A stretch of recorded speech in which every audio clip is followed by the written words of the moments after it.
अस्सलामुअलैकुम dear students, उम्मीद है कि आप सब खैरियत से होंगे। हम डिस्कस कर रहे हैं 9th class mathematics chapter number 1 और आज हम स्टार्ट करेंगे एक्सरसाइज 1.2। लास्ट लेक्चर के अंदर मैंने एक्सरसाइज 1.2 से पहले जो मैट्रिसेस की टाइप्स दी हुई थी वो मैं सारी जो है वो कवर करवा चुका हूँ। टोटल जो है वो 12 टाइप्स थी। टाइप्स ऑफ मैट्रिसेस के अंदर जो है वो row matrix, column matrix, rectangular, square, null और ज़ीरो, ट्रांसपोज ऑफ मैट्रिक, फिर उसके बाद negative matrix, symmetric matrix, skew symmetric, diagonal, scalar and identity. आज हम जो है वो इस एक्सरसाइज के अंदर पहले जो 3 क्वेश्चंस हैं उसको जस्ट हमने आइडेंटिफाई करना है। ठीक है कि मैट्रिसेस हमारे पास गिवन है, डेफिनेशंस हम ऑलरेडी पढ़ चुके हैं और उन डेफिनेशंस की बेस पर जो है वो हमने आइडेंटिफाई करना है कि कौन सा मैट्रिक जो है ये है। ठीक है, तो सबसे पहला जो क्वेश्चन है वो मैं यहीं पे आपको पहला, दूसरा, तीसरा, पहले तीनों क्वेश्चन जो है वो यहीं पे बता दूंगा। उसके बाद जो क्वेश्चन नंबर 4 है वहाँ से आगे सॉल्व करने वाले स्टार्ट होंगे तो मैं उनको सॉल्व करवा दूंगा। क्वेश्चन नंबर 1 ये है कि from the following matrices identify unit matrices, row matrices, column matrices and null matrices. तो आपने ये जो गिवन मैट्रिसेस हैं इनमें से बताना है कि इनमें से रो मैट्रिक कौन सा है, इनमें से जो है वो कॉलम मैट्रिक कौन सा है, इनमें से आइडेंटिटी मैट्रिक कौन सा है और इनके अंदर से जो है वो यूनिटी मैट्रिक या यूनिट मैट्रिक भी कह सकते हैं आइडेंटिटी मैट्रिक को कौन सा है। ठीक है जी, और नल मैट्रिक कौन सा है। तो अगर हम पहला मैट्रिक देखें, चूंकि इसके तमाम एलिमेंट्स जो है वो ज़ीरो हैं, लिहाजा हम इसको कहेंगे कि ये हमारे पास एक नल मैट्रिक है। ठीक है, ये हमारे पास क्या होगा जी, एक नल मैट्रिक होगा या ज़ीरो मैट्रिक होगा। अगर मैं बी को देखूं तो इसके अंदर चूंकि एक ही रो मौजूद है, 2, 3, 4 जो है इसके अंदर एलिमेंट्स हैं, और ऐसा मैट्रिक जिसके अंदर सिर्फ एक ही रो मौजूद हो उसको हम जो है वो रो मैट्रिक का नाम देते हैं। ठीक है, अब चूंकि इसके अंदर जो है वो एक ही कॉलम मौजूद है, लिहाजा इसको हम कह सकते हैं कि ये हमारे पास कॉलम मैट्रिक है। ये कौन सा मैट्रिक है जी, कॉलम मैट्रिक है। ठीक है, ये एन आएगा, कॉलम। ठीक है जी, उसके बाद हमारे पास हमने ये भी देखा है कि हमारे पास ऐसा मैट्रिक जिसके डायगोनल एलिमेंट्स में जो है वो एक जैसे एलिमेंट्स भी हों और 1 1 हो, तो उसको हम जो है वो यूनिट मैट्रिक का नाम दे चुके हैं या आइडेंटिटी मैट्रिक, तो लिहाजा ये एक यूनिट मैट्रिक होगा। ठीक हो गया, और ये हमारे पास चूँकि इसके अंदर एक ही एलिमेंट है और वो भी ज़ीरो है, लिहाजा हम इसको कह सकते हैं कि ये नल मैट्रिक है या जिसको आप ज़ीरो मैट्रिक भी कह सकते हैं। ठीक हो गया बेटे, और उसके बाद ये भी बिल्कुल सेम ही है, कॉलम, एक ही कॉलम जो है वो इसके अंदर मौजूद है, लिहाजा इसको आप कह सकते हैं कि ये एक कॉलम मैट्रिक है। ठीक है जी, उसके बाद हमारे पास नेक्स्ट क्वेश्चन है, क्वेश्चन नंबर 2। इसमें भी हमने जो है वो आइडेंटिफाई करना है स्क्वायर मैट्रिक कौन सा है, रेक्टेंगुलर कौन सा है, रो मैट्रिक कौन सा है, कॉलम मैट्रिक कौन सा है, आइडेंटिटी मैट्रिक कौन सा है और नल मैट्रिक कौन सा है। अगर आप इसकी देखें, इसकी बात करें फर्स्ट पार्ट की, इसके अंदर देखें एक रो और ये दूसरी रो, तो 2 रोज़ हो गई और इसमें कॉलम्स कितने हैं, 1 2 3। चूँकि रोज़ और कॉलम्स जो है वो इक्वल नहीं है और जिसके अंदर रो और कॉलम्स इक्वल ना हो वो हमारे पास रेक्टेंगुलर मैट्रिक कहलाता है। ठीक हो गया जी, तो ये हमारे पास रेक्टेंगुलर मैट्रिक होगा। अब इसके अंदर चूँकि एक ही कॉलम मौजूद है, लिहाजा इसको मैं कह दूंगा कि ये हमारे पास कॉलम मैट्रिक है, ये कॉलम मैट्रिक हो जाएगा। अब देखो इसके अंदर रोज़ और कॉलम्स बराबर हैं, यानी कि इसमें 2 रोज़ हैं और 2 ही कॉलम्स हैं, तो लिहाजा ये स्क्वायर मैट्रिक होगा। ये क्या होगा जी, स्क्वायर मैट्रिक कहलाएगा। ठीक है, उसके बाद अगेन ये चूँकि इसके जो है वो डायगोनल एलिमेंट्स 1 1 हैं, तो लिहाजा इसको हम कहेंगे कि यूनिट या फिर इसमें आइडेंटिटी मैट्रिक उन्होंने कहा हुआ है। सो अब जो है वो इसको आइडेंटिटी मैट्रिक का जो है वो नाम दे देंगे। ठीक हो गया बच्चे, आइडेंटिटी मैट्रिक। ठीक हो गया बच्चे, उसके बाद यहाँ पे देखें तो इसके अंदर कितनी रोज़ हैं, 1 2 3, और कॉलम्स कितने हैं, 2 कॉलम्स हैं, 3 रोज़ हैं, लिहाजा ये हमारे पास रेक्टेंगुलर मैट्रिक कहलाएगा। ये क्या कहलाएगा, रेक्टेंगुलर मैट्रिक। ठीक है जी, रेक्टेंगुलर मैट्रिक। अब इसके अंदर चूंकि एक ही कॉलम मौजूद है, इसके अंदर जो है सॉरी एक ही रो मौजूद है, लिहाजा इसको हम रो मैट्रिक का नाम दे देंगे। ठीक हो गया बच्चे, अब इसके अंदर भी एक ही कॉलम है, लिहाजा इसको हम क्या कह देंगे कि ये कॉलम मैट्रिक है। ठीक है जी, कॉलम मैट्रिक। ठीक है बच्चे, उसके बाद यहाँ पे देखें तो इसके अंदर कितनी रोज़ हैं, 1 2 3, और इतने कितने कॉलम्स हैं, 1 2 और 3 कॉलम्स मौजूद हैं, तो लिहाजा इसको हम ये कहेंगे कि ये एक स्क्वायर मैट्रिक है। ठीक है जी, ये एक स्क्वायर मैट्रिक है। अब इसके अंदर जितने एलिमेंट्स हैं सारे के सारे ज़ीरो हैं, लिहाजा आप इसको नल मैट्रिक या फिर जो है वो ज़ीरो मैट्रिक कह सकते हैं। ठीक हो गया बच्चे, उसके बाद है हमारे पास next question which is question number 3, और वो ये कह रहा है कि आपने इसमें भी आपने ये बताना है कि कौन कौन से जो है वो मैट्रिसेस मौजूद हैं, आइडेंटिफाई करके आप जो है वो बता दें। From the following matrices identified diagonal, scalar, unity unit या फिर आइडेंटिटी, सॉरी यूनिट और आइडेंटिटी मैट्रिसेस, ठीक है। इसमें डायगोनल मैट्रिसेस कौन से होंगे, स्केलर कौन से होंगे, आइडेंटिटी कौन से होंगे, ये आपने जो है वो बता देने हैं, ठीक है बेटे। अच्छा, हमने डायगोनल मैट्रिक की जो है वो बात की थी। डायगोनल मैट्रिक्स जो है वो ऐसे मैट्रिक्स होते हैं बेसिकली जिसके अंदर ये जो हमारे पास डायगोनल एलिमेंट्स हैं उनमें से कम से कम एक जो है वो नॉन ज़ीरो होना चाहिए, कम से कम एक जो है वो नॉन ज़ीरो मैट्रिक होना चाहिए, ठीक है। सो यहाँ पे चूंकि ये पहला एलिमेंट जो हमारे पास जो ए है इसके अंदर तमाम जो एलिमेंट्स हैं वो नॉन ज़ीरो भी हैं और एक जैसे भी हैं। अगर नॉन ज़ीरो भी हों और एक जैसे भी हों तो उसको हमने जो है वो स्केलर मैट्रिक का नाम दिया था। क्या नाम दिया था? स्केलर मैट्रिक का जो है वो नाम दिया था। और अगर जो है वो जो डायगोनल एलिमेंट्स हैं वो कम से कम एक जो है वो नॉन ज़ीरो और एक जैसे होना ज़रूरी नहीं है तो उसको हम डायगोनल मैट्रिक का जो है वो नाम दे चुके हैं। सो आप ये कह सकते हैं कि ये हमारे पास ये स्केलर है और ये हमारे पास जो है ये डायगोनल है, ठीक है जी। अच्छा, उसके बाद यहाँ पे चूँकि दोनों के जो डायगोनल एलिमेंट्स हैं वो क्या हैं जी, यानी कि फर्स्ट रो का जो फर्स्ट एलिमेंट और सेकंड रो का जो सेकंड एलिमेंट है दोनों 1 1 है, लिहाजा आप इसको यूनिट मैट्रिक कह सकते हैं। ये यूनिट मैट्रिक कह नहीं सकते, एग्जैक्टली ये यूनिट मैट्रिक ही है। और अगर मैं इसकी बात करूँ तो इसमें भी एक एलिमेंट जो है वो नॉन ज़ीरो है, लिहाजा ये भी क्या होगा, डायगोनल मैट्रिक होगा। ये क्या होगा जी, डायगोनल मैट्रिक, ठीक है। और अगर आप इसको थोड़ा सा सिंप्लीफाई कर लें, 5 - 3 जो है ये कितना हो जाएगा, ये हो जाएगा 2 और ये 0 0 1 + 1 2। तो ये हमारे पास इसमें भी जो डायगोनल एलिमेंट्स हैं वो क्या है, सेम है और 1 भी नहीं है, लिहाजा इसको हम क्या नाम देंगे, ये स्केलर मैट्रिक कहलाएगा, ठीक है जी, ये स्केलर मैट्रिक कहलाएगा। तो ये तो थे बेटे आपके पहले 3 क्वेश्चन जिनको आपने सॉल्व नहीं करना था, सिर्फ आपने बताना था कि कौन कौन से मैट्रिक्सेस ये हैं, ठीक है। अब हम क्वेश्चन नंबर 4 को डिस्कस करेंगे जिसको हम बाकायदा सॉल्व करेंगे। जी बच्चे, अब हम डिस्कस करेंगे question number 4 exercise 1.2। Question number 4 में वो कह रहा है कि find negative matrices. Negative matrices जो है वो आपने कैलकुलेट करने हैं। पहला जो मैट्रिक दिया गया है वो ए के नाम से है और इसके जो एलिमेंट्स हैं वो हैं 1 0 एंड -1, ठीक है।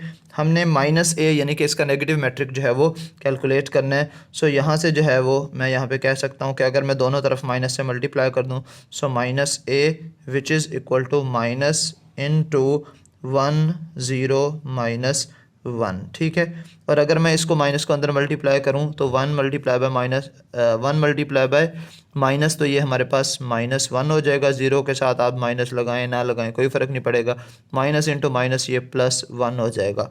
तो अगर आप गौर से देखें तो आपको पता चल जाएगा कि जो हमारे पास ओरिजिनल मैट्रिक था एक्चुअली वही तमाम एलिमेंट्स हैं, लेकिन उसके साइंस जो है वो चेंज हो चुके हैं। जो 1 था वो -1 बन चुका है, जो -1 था वो 1 बन चुका है, और ज़ीरो के साथ आप माइनस लगाएं प्लस लगाएं कोई फ़र्क नहीं पड़ने वाला, ठीक है जी। अब मैं इसको डायरेक्ट जो है वो सॉल्व करूँगा। बी हमारे पास जो है वो मौजूद है और उसके जो एलिमेंट्स हैं वो है 3 -1 2 एंड 1, ठीक है। हमने -a जो है वो मालूम करना है, तो यहाँ से मैं कहूँगा कि ये जो -a है वो एक्चुअली इक्वल होगा, इसके साइंस चेंज कर देंगे, -3 1 -2 -1। तो ये हमारे पास ये -a नहीं, ये b आएगा क्योंकि इसका नाम b है। सो -b की वैल्यू हमारे पास आ चुकी है। उसके बाद जो हमारे पास थर्ड मैट्रिक है विच इज़ c, और इसके एलिमेंट्स क्या क्या हैं जी, एलिमेंट्स हैं इसके 2 6 3 एंड 2, ठीक है। हमने -c जो है वो कैलकुलेट करना है। सो यहाँ से जो -c बन जाएगा which is equal to, just इसके साइन चेंज हो जाएंगे, ये हमारे पास -2 -6 -3 एंड -2 जो है वो बन जाएगा, ठीक है। उसके बाद हमारे पास जो क्वेश्चन है वो डी में हमारे पास क्या है जी, डी हमें ये कह रहा है कि इसके अंदर जो एलिमेंट्स हैं -3 2 -4 एंड 5, ठीक है। -d जो है वो हमने कैलकुलेट करना है। सो यहाँ से -d which is equal to, जो साइंस हैं वो सब के सब चेंज हो जाएंगे। सो ये बन जाएगा 3 -2 4 एंड -5, ठीक है। तो ये हमारे पास जो है वो डी मैट्रिक जो है वो आ चुका है। अब लास्ट जो है वो हमारे पास है ई विच इज़ इक्वल टू ई, और इसके एलिमेंट्स हैं हमारे पास 1 -5 2 एंड 3, ठीक है बच्चे। अब हमने इसका नेगेटिव मैट्रिक लेना है। सो यहाँ से -e जो है वो बन जाएगा which is equal to, just sign change कर देने, -1 +5 -2 -3। तो ये था आपका बच्चे क्वेश्चन नंबर 4। अब हम डिस्कस करेंगे क्वेश्चन नंबर 5 को। जी बच्चों, अब हमारे पास क्वेश्चन नंबर 5 है, जो कि ये है कि find the transpose of the following. In matrices का हमने ट्रांसपोज जो है वो कैलकुलेट करना है। ट्रांसपोज कैसे कैलकुलेट करते हैं मैं ऑलरेडी जो है वो आपको पिछले लेक्चर में समझा चुका हूँ। अब हम जस्ट इसको सॉल्व करेंगे। तो सबसे पहले मुझे a की पावर t लिखनी है, विच मीन्स मैंने इसका ट्रांसपोज लेना है।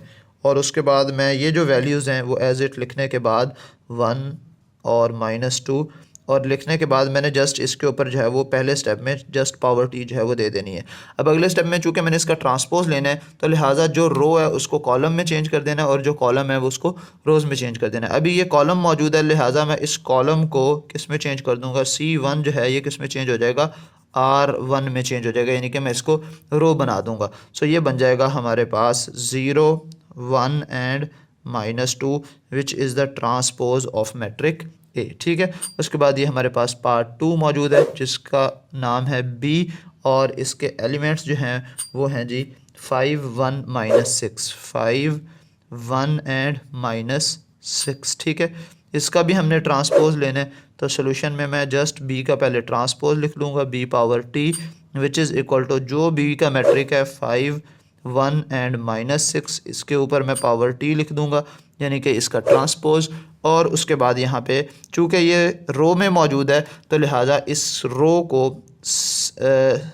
R1 को मैं C1 में चेंज कर दूंगा। ठीक है, ये कॉलम 1 जो है वो बन जाएगा। ठीक है, सो ये बन जाएगा हमारे पास 5 1 and -6 which is the answer of part 2। ठीक है जी, उसके बाद है हमारे पास पार्ट नंबर 3 जिसका नाम है C और इसके एलिमेंट्स क्या हैं जी, C which is equal to C matrix जो है वो आपके पास गिवन है 1 2 2 -1 1 2 2 -1 3 एंड 0। ठीक है, ये आपके पास थर्ड मैट्रिक दिया गया है और इसका हमने क्या मालूम करना है जी, ट्रांसपोज मालूम करना है। ठीक है, तो अब इसका ट्रांसपोज कैसे लेंगे, वैसे ही जैसे हमने पहले दो पार्ट्स का लिया है। So C power T which is equal to, यहाँ पे हम जो है वो पहले स्टेप में इसको एज इट लिखेंगे 1 2 2 -1 3 एंड 0। ठीक है, उसके बाद यहाँ पे इसका ट्रांसपोज। अब मैंने इसकी रोज़ को कॉलम्स में और कॉलम्स को रोज़ में जो है वो चेंज कर देना है। ठीक है, सो यहाँ पे ये R1 है तो लिहाजा मैं इसको कॉलम 1 बना दूंगा, ये R2 है तो इसको कॉलम 2 बना दूंगा, ये R3 है इसको कॉलम 3 जो है वो बना दूंगा। सो ये 1 2 जो है वो हॉरिजॉन्टल फॉर्म में, तो अभी आ जाएगा 1 2 वर्टिकल फॉर्म में, फिर 2 -1 एंड 3 0। ठीक है जी, तो ये हमारे पास इस मैट्रिक का ट्रांसपोज आ चुका है। ठीक है, उसके बाद है हमारे पास fourth part which is D और डी में हमने यही काम करना है। डी के एलिमेंट्स क्या हैं जी, 2 3 2 3 0 5 0 एंड 5। तो इसका भी हमने ट्रांसपोज लेना है। तो सोल्यूशन की तरफ चलते हैं। तो यहाँ पे डी पावर टी यानी कि डी का transpose which is equal to 2 3 0 and 5 और यहाँ पे भी मैं ट्रांसपोज लिख दूंगा विच इज़ इक्वल टू, अब मैंने रो को कॉलम में चेंज कर देना और कॉलम्स को रो में चेंज कर देना। 2 3 जो है वो रो में मौजूद है तो लिहाजा 2 3 को मैं कॉलम में लिख दूंगा, 0 5 भी रो में मौजूद है तो 0 5 को मैं कॉलम में लिख दूंगा। तो ये इसका आंसर आ गया है। उसके बाद है हमारे पास पार्ट नंबर 5 विच इज़ ई और इसके एलिमेंट्स जो है वो हमारे पास क्या हैं जी, 2 3 -4 5 2 3 -4 एंड 5। ठीक है, हमने इसका ट्रांसपोज लेना है। तो ट्रांसपोज लेना कोई रॉकेट साइंस नहीं है, अभी तक हमने यही कुछ तो किया है।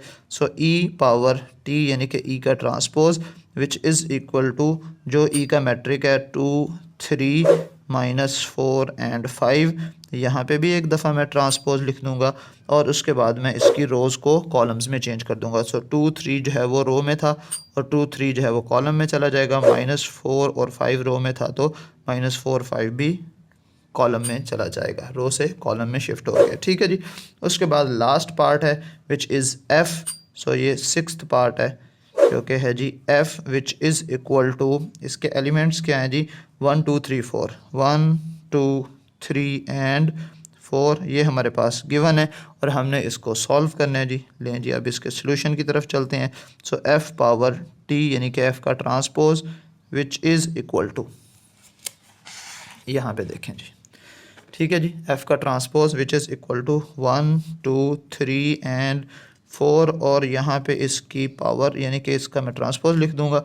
अब इसको रोज़ को मैंने कॉलम्स में चेंज कर देना है 1 2 3 4 1 2 3 एंड 4। ठीक है जी, ये था जी आपका क्वेश्चन नंबर 5 जिसमें आपने जो है वो ट्रांसपोज कैलकुलेट करना था। तो जी बच्चों, अब हमारे पास जो है वो क्वेश्चन नंबर 6 मौजूद है जो कि इस एक्सरसाइज का लास्ट क्वेश्चन है। क्वेश्चन ये कह रहा है कि अगर आपके पास ए की वैल्यू ये है, बी की वैल्यू ये है, तो आपने दो क्वेश्चन जो है वो सॉल्व करने हैं। तो आप साबित करें कि ए का ट्रांसपोज होल का ट्रांसपोज जो है वो इक्वल टू ए होगा। तो पार्ट नंबर 1 को जो है मैं लिखता हूँ A transpose whole transpose which is equal to A, और इसकी मैं पहले लेफ़्ट हैंड साइड जो है वो लूँगा, उसको सॉल्व करूँगा तो आंसर मेरा जो है वो राइट हैंड साइड के इक्वल आ जाएगा। सो ए ट्रांसपोज होल ट्रांसपोज ये है मेरे पास लेफ़्ट हैंड साइड। तो सबसे पहले जो है वो हमारे पास मैं कहूँगा जी लेट ए ट्रांसपोज जो है वो किसके इक्वल है। पहले मैं ए का ट्रांसपोज लूँगा, तो ए का जो मैट्रिक है मैं उसका ट्रांसपोज ले लेता हूँ विच इज़ 1 2 0 एंड 1। ठीक है, और यहाँ पे मैं इसका ट्रांसपोज लिख देता हूँ और अगले स्टेप में इसका ट्रांसपोज आ जाएगा विच इज़ 1 2 रो में है तो 1 2 कॉलम में आ जाएगा, 0 1 जो है वो रो में था 0 1 कॉलम में चला जाएगा। ठीक है, नाउ अब मैं क्या करूँगा, मैं ए के ट्रांसपोज का अगेन ट्रांसपोज लूँगा। ठीक है जी, सो ए के ट्रांसपोज की वैल्यू तो ये ऑलरेडी मेरे पास आ चुकी है जो कि है जी 1 0 2 एंड 1। चूँकि अभी मैंने उसका अगेन ट्रांसपोज लेना है तो लिहाजा यहाँ पे पावर में टी लिख दूँगा, यानी कि ये ट्रांसपोज जो है वो उसका आ जाएगा। उसके बाद जब मैं इसका ट्रांसपोज लिखूँगा तो ये रो में था तो मैं इसको कॉलम में चेंज कर दूँगा, तो ये बन जाएगा 1 0 वर्टिकल में आ जाएगा 1 0 2 1 जो है वो रो में है तो लिहाजा 2 1 जो है वो अब किस में आ जाएगा, वर्टिकल में जो है वो आ जाएगा, यानी कि कॉलम में शिफ्ट हो जाएगा। लेकिन अगर आप गौर से देखें तो एक्चुअली ये तो हमारे पास ओरिजिनल 1 2 0 1 1 2 0 1 ये तो ओरिजिनल मैट्रिक ए के इक्वल नहीं है, तो लिहाजा ये ए के इक्वल आ गया है। आप लिख सकते हैं hence proved that left hand side is equal to right hand side। ठीक हो गया बच्चे, तो ये तो जो है वो प्रूव हो गया। अब उसके बाद इसका पार्ट बी है, पार्ट 2 है। पार्ट 2 में भी हमने यही कुछ करना है। पार्ट 2 में हमें क्या कहा जा रहा है कि आपके पास जो है वो बी का ट्रांसपोज होल का ट्रांसपोज इक्वल किसके है, बी के इक्वल है। ठीक है, तो सबसे पहले जो है मैं इसकी लेफ़्ट हैंड साइड लूँगा, left hand side which is equal to B transpose whole transpose. ठीक है जी, अभी चूँकि सबसे पहले जो है वो मैं डायरेक्ट बी का ट्रांसपोज होल का ट्रांसपोज नहीं कैलकुलेट कर सकता, काफ़ी कॉम्प्लिकेटेड हो जाएगा, दो दफ़ा ब्रैकेट्स यूज़ करनी पड़ेंगी और ये वो। ठीक है, तो अब जो है वो पहले लेट बी ट्रांसपोज जो है वो किसके इक्वल होगा, जो बी की वैल्यू है उसका आपने ट्रांसपोज ले लेने, और बी की वैल्यू आपके सामने मौजूद है 1 1 2 0, तो लिहाजा मैं यहाँ पे लिख सकता हूँ 1 1 2 एंड 0। तो पहले स्टेप में मैं जस्ट इसकी पावर लिख रहा हूँ, अगले स्टेप में मैं इसका ट्रांसपोज ले लूँगा, तो ये बन जाएगा 1 1 चूँकि रो में है तो लिहाजा 1 1 कॉलम में आ जाएगा, और 2 0 रो में था तो 2 0 कॉलम में आ जाएगा। ठीक है, अब अगेन मैं इसका ट्रांसपोज लूँगा, now B transpose whole transpose. ठीक है, तो अगेन बी ट्रांसपोज की वैल्यू तो हमारे पास आ चुकी है विच इज़ 1 2 1 0, तो लिहाजा यहाँ पे मैं इसकी वैल्यू लिख देता हूँ 1 2 1 एंड 0। अभी मैंने इसका चूँकि ट्रांसपोज लेना है तो लिहाजा मैं इसके ऊपर एक दफ़ा अगेन टी लिख दूँगा विच इज़ इक्वल टू, अब मैं जो रो में है वो उसको कॉलम में लिख दूँगा, 1 2 रो में मौजूद है तो 1 2 कॉलम में शिफ्ट हो जाएगा, 1 0 जो है वो रो में है तो इसको 1 0 कॉलम में शिफ्ट कर दूंगा। और अगर आप गौर से देखें तो हमारे पास ये तो ओरिजिनल क्वेश्चन नहीं आ गया 1 1 1 2 0, तो यहाँ पे भी वैल्यू आ गया 1 1 2 0, तो इट्स मीन मैं ये कह सकता हूँ कि ये किसके इक्वल आ गए, ओरिजिनल मैट्रिक बी के इक्वल आ गया। तो लास्ट में जो है वो आप लिख सकते हैं hence proved that